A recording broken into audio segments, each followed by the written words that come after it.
guys, bit of a weird day today so far. I'm just heading to the gym now at about 4 p.m. And however, I did get, some important stuff done earlier today, including setting up my Jam Card profile, or at least beginning to set it up, which is an app for professional musicians that's like invite only. So that's really good. A friend in the industry sent me an invite code and everything, and then it got approved. Woohoo! So I'm good enough for that, at least. So that'll be an important tool for me once I move to LA to network and secure more gigs. So I am happy about that. And it took some time to set that up. So not like waste of time. It's just like one of those unexpected things. This leads me to a reflection for today and for today's vlog about, despite doing that important thing, I also definitely let myself get sucked into kind of the social media black hole for like a couple hours this morning and early afternoon. And I clawed myself out of it. But, that's a reminder to me that like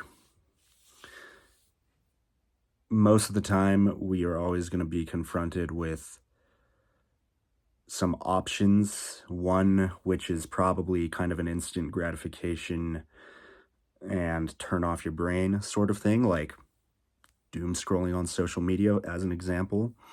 And the other will be something that's a bit more difficult to do at first, but will lead to the long-term goals that you have and the long-term and more lasting happiness, fulfillment, contentment, peace, etc. So sometimes a question I have to ask myself, and I think we all have to ask ourselves from time to time, is, do I want this momentary satisfaction more than I want, insert long-term satisfaction here? Do I want this bowl of ice cream more than I want a six-pack? Do I want to, do I want to be watching porn for 30 minutes, or do I want a fulfilling long-term relationship with a beautiful partner who I also feel like is my best friend and who I love and loves me, and support each other and help each other in our goals and have all sorts of good times together outside of just like sex? Do I want this momentary satisfaction of curling up for a 30-minute nap that I don't really need, or do I want to go through the momentary pain of getting to the gym and getting swole? So many things. Do I want to watch this movie, or do I want to spend another hour or two practicing another thing on drums to further my career? And there can be this dichotomy with virtually anything. It doesn't matter if you're a drummer or not. That just happens to be me.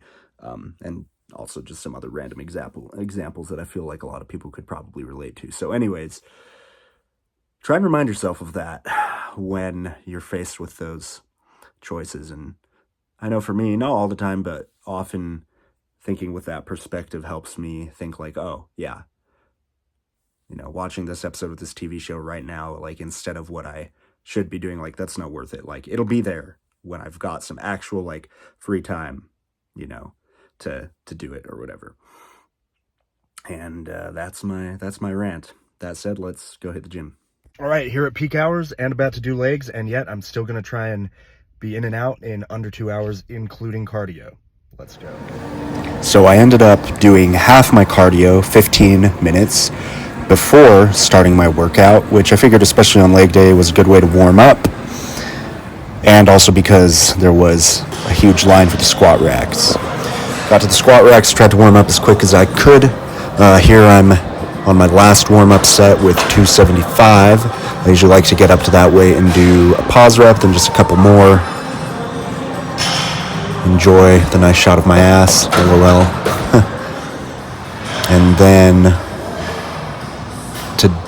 today I started at 325 for set number 1, 6 reps as you can see here.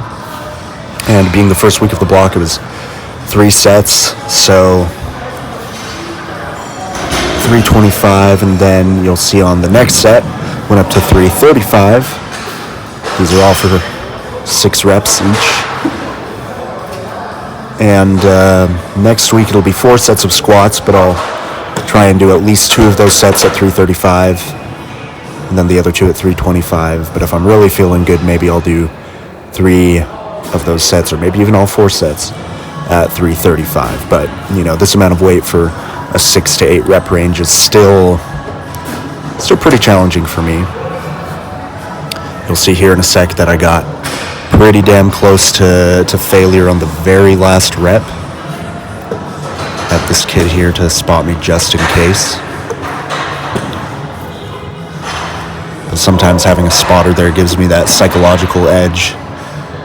Yeah, you can see he's a bit iffy there, but the trick with squats is you got to be patient coming out of the bottom, the hole as they call it, when you're getting up to weight that's really heavy for you, or you're just fatigued at the end of a set like that. Just keep that good technique, keep the core braced. Another thing I want to say here too is, as you can see, I have pretty decently big legs and butt. Not the hugest by any means, but good size and good shape. And that comes from a full range of motion on my leg exercises, kids. Especially here on squats.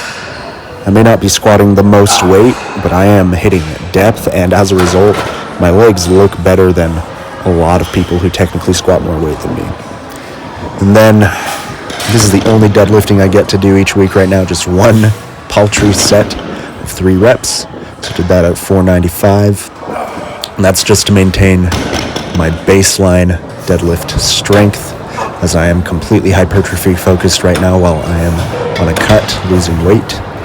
Speaking of which, I weighed 211 this morning. That's down from a high of like 216, so I'm making weight cut progress. Leg extensions, it's like 4 sets of 10 to 15 reps, doing that with about 220 or 225 actually. And on the last set, I even did, or maybe this was the last set, did a drop set. As you can tell, I'm just burning, dying. Doing those partials is still beneficial once you get to a point where you're at muscle failure. Then hamstring curls, the full stack plus the thing on top, so that's like 170 for sets of 10 to 15. These always make me nervous ever since I pulled my hamstring back in September doing leg curls, a different variation of leg curls. They're standing single leg, which I will never do again. That position is bad. And then nowadays I'm doing some of these hip abductor and adductor movements, aka good girls, bad girls. These are bad girls since we're spreading the legs. They're definitely a very foreign movement. I don't love them, but I want to develop those hip muscles a little bit more. That should help with some carryover to squats and also just better aesthetics. And then calf raises. My calves look fucking awesome.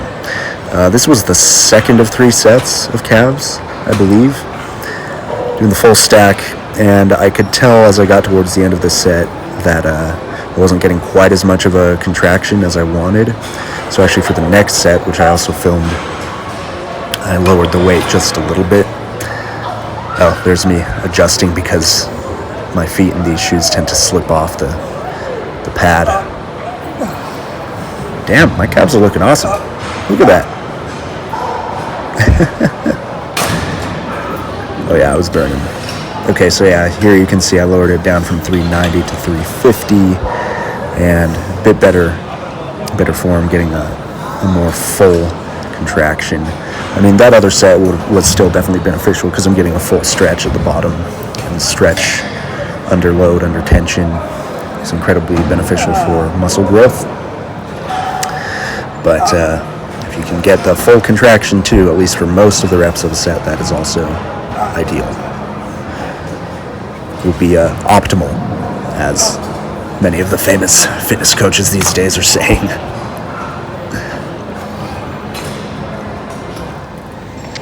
Then I did the second half of my cardio. This is right at the beginning of that. And then boom, baby. There's the end. I love that it is getting warm enough to walk outside after sunset in a fucking tank top. And this is a cool Bring Me the Horizon tank. It was originally long sleeved, but I cut the sleeves off. So I have to wear it. I have to show it off. Support my boys from the UK, from Sheffield. All right, I've been tasked with doing the grocery shopping for the household. Almost forgot. Very important. It's good because we'll have more food available in the house and stuff that I like. So that's a nice thing about me doing it, but it's bad because it takes a lot of extra time. I'm gonna try and see if I can do like a challenge run and get it done in less than 30 minutes. I have never done that before, but sometimes setting a timer really lights a fire under my ass, so I'll be like running through this Smith's.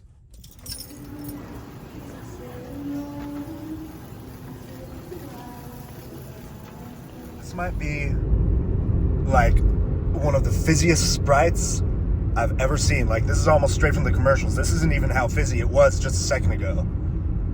It's got dish soap in like the fucking commercials. Extra lean ground beef with some taco seasoning. Gonna make a mean burrito. So, since I'm getting to practicing today so late, I'm actually starting with full kit stuff, full volume for just like 30 minutes.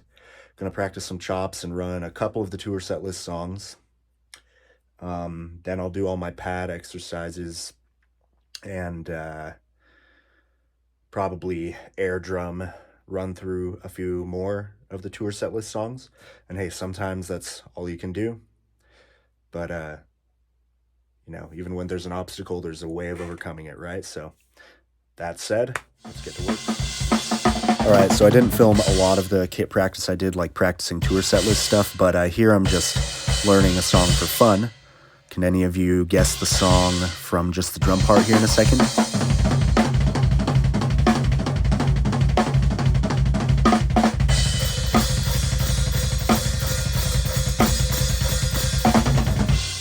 I'll give you a hint. Luke Holland. All right, and then here, practicing new chops in context of a song.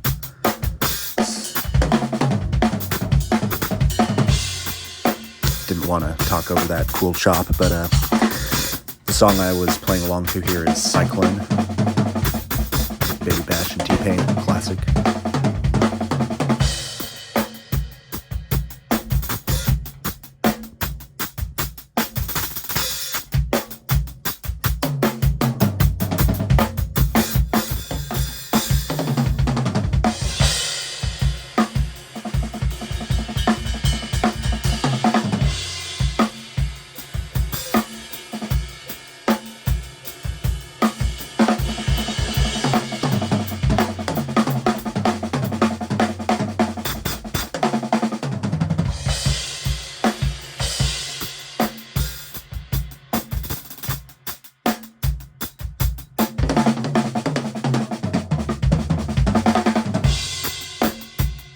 I did some practice with applying new chops I've been working on in song context, as you saw.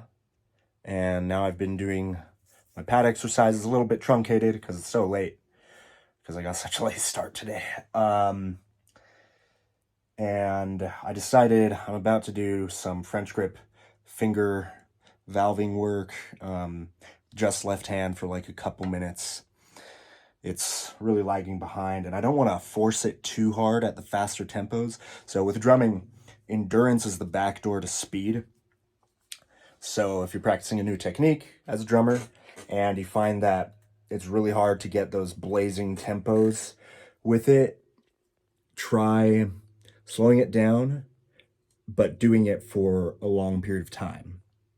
What a long period of time means, you know, kind of depends on what we're talking here, but I think with this left hand, I'm just going to do like 2 straight minutes of straight eighth notes at about 175 BPM.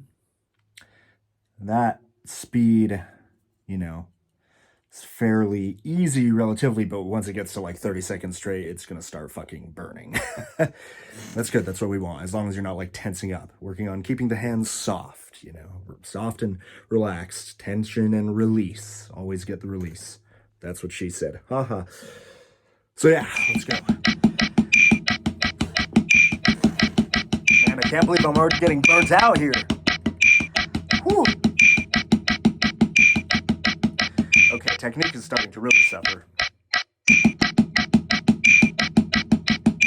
But I've noticed when I'm doing the finger son exercise, my left hand isn't actually using the fingers as much as my right hand is. So me doing this is partially trying to rectify that.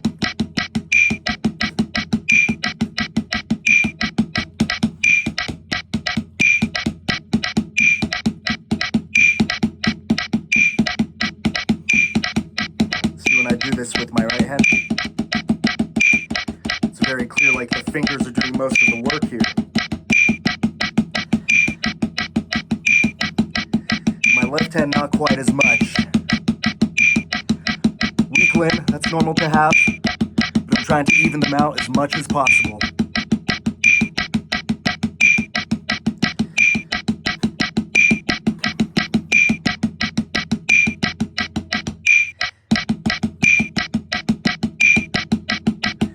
Alright, gonna do a little bit of rhythm trainer. Normally I would do this with the full kit, but since it's late, just gonna do it on the pad for a little bit. This is where I have my metronome set to play for a couple bars, then go silent for a couple number of bars, but it's still counting. So this is training to get that internal metronome just rock solid. So eventually I'll start expanding it to more than just a couple bars at a time of no metronome, and I want to get to a point where I can do like 8 measures straight, no metronome, and get right back on when the metronome comes in. And then I'll just like do that for a drum solo, because that's super impressive actually. So I did a whole 2 minutes of this just now, only to realize that I had the camera facing the wrong way.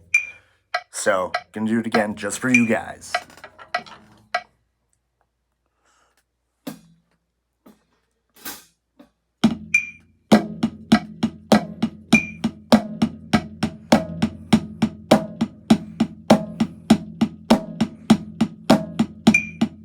Little early.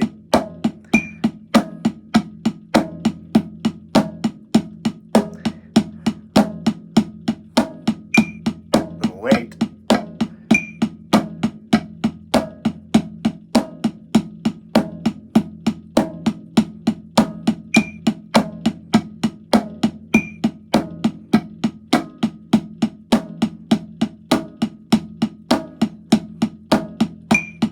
That was good.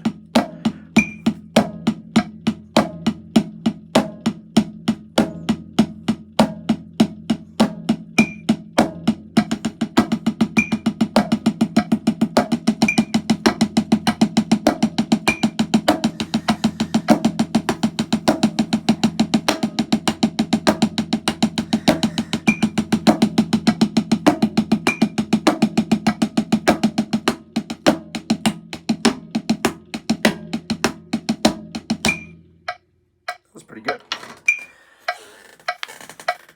So as you can see, my internal metronome is good, but it can definitely get better. All right, guys, that is the practice session for the night. It is bedtime.